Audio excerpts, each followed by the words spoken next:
wings are flat and stiff. Too small for flight, but they make perfect paddles for diving and swimming underwater. Oh, look at those ostriches. That's a kiwi.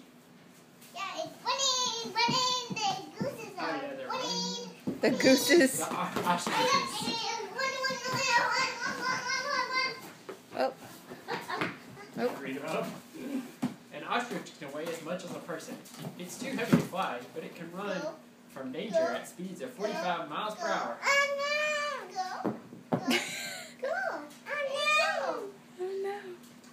Hard-working feathers. Birds need feathers to fly, but feathers also help keep birds warm. Okay. Hide them from the enemies and help them communicate with other birds.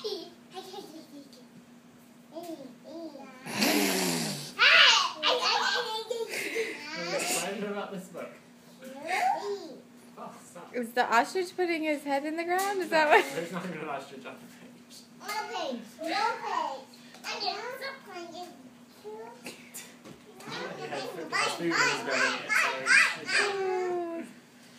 Oh, silly. Look, that's the same kind of bird, Paul. In the summer they look like that, and in the winter they look like